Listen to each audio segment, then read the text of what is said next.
Well now, come on in, baby, and sit a spell. Tonight, Miss G is going to take her time with you. We're not rushing through history. No, we're honoring it. These filmmakers didn't just make movies.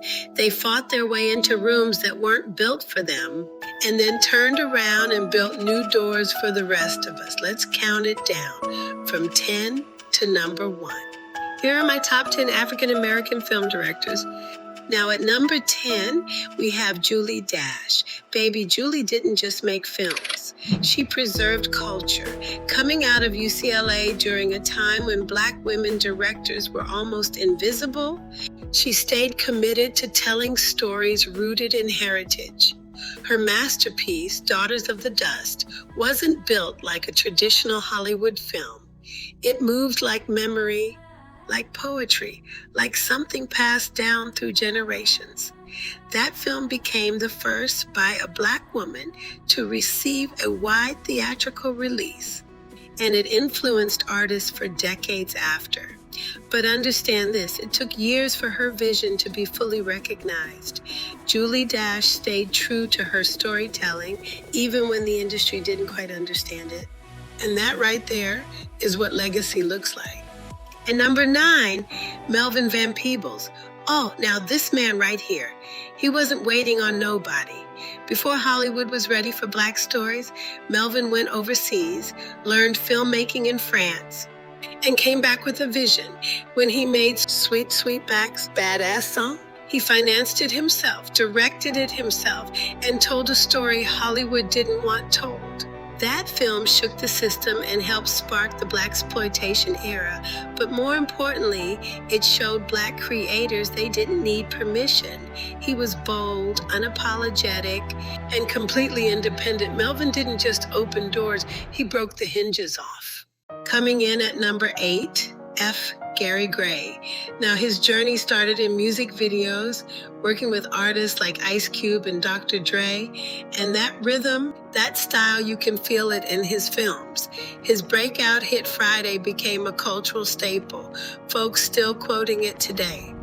Then he moved into bigger productions like Set It Off and The Italian Job, proving he could handle both culture and commercial success. And when he directed Straight Outta Compton, he brought real history to life in a way that connected generations. Gary built his career by mastering both storytelling and scale, and that's not easy to do. At number 7, Barry Jenkins. Now his journey wasn't fast, it was intentional. He studied film, struggled early, even stepped away for a time before returning stronger. Then came Moonlight. Baby, that film was something special. It told the story of identity, masculinity, and vulnerability in a way we rarely see. And it went on to win Best Picture. But Barry didn't stop there. If Beale Street Could Talk showed his gift for adapting powerful literature into visual poetry, his work feels quiet, but don't mistake that.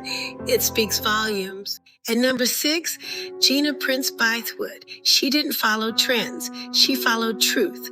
Starting out writing and directing, she broke through with Love and Basketball, a film that blended romance, ambition, and identity in a way that felt real. She continued with films like The Secret Life of Bees, telling layered stories about Black womanhood. Then she stepped into epic storytelling with The Woman King, proving she could handle action and history on a grand scale.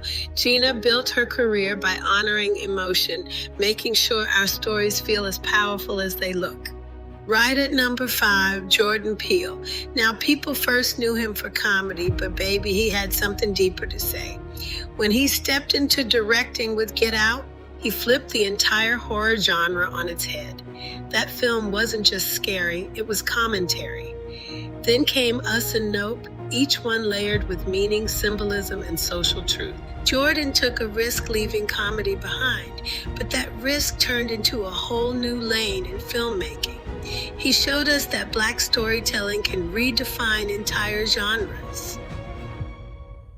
At number 4, John Singleton. Now this one right here, he came in young and fearless. Straight out of film school, he wrote and directed Boys in the Hood, telling the real story of South Central Los Angeles.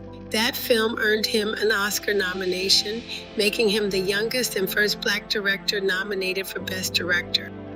But beyond awards, John gave voice to a generation. Films like Poetic Justice and Higher Learning continued that truth-telling. He didn't water it down, he told it like it was. At number 3, Ryan Coogler. Now, his rise was fast, but it was earned. He started with Fruitvale Station, telling the heartbreaking true story of Oscar Grant. And from that moment, you knew he was a storyteller with purpose.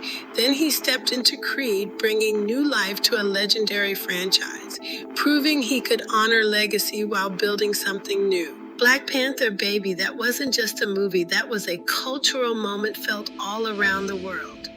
Wakanda became a symbol of Black excellence, pride, and possibility. The film broke records, earned multiple Academy Awards, and changed Hollywood forever. But Ryan didn't stop there.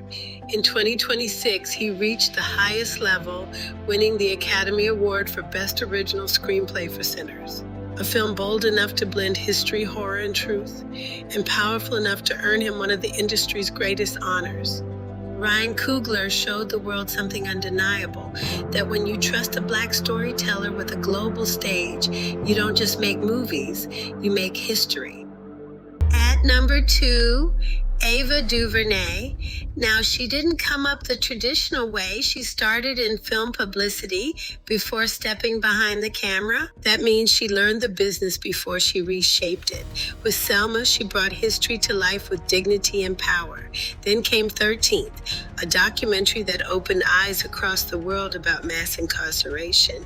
Ava didn't just direct, she created opportunities, founding platforms to support other filmmakers of color.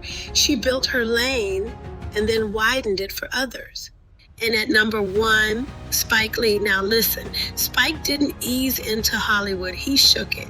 Starting with She's Gotta Have It, he proved independent Black cinema could thrive. Then came Do the Right Thing, a film that still speaks to today. And Malcolm X, one of the most powerful biopics ever made. Spike's journey wasn't smooth. He faced criticism, pushback, and resistance, but he never changed his voice. He built a career on truth, boldness, and purpose, and that's why he stands at number 1.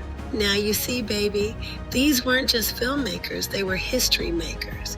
They fought to tell our stories, and in doing so, they made sure we would never be erased. If you want more hidden Black history, the kind they don't always teach, come on and visit me at MissGToldYou.com, because trust me, Miss G told you.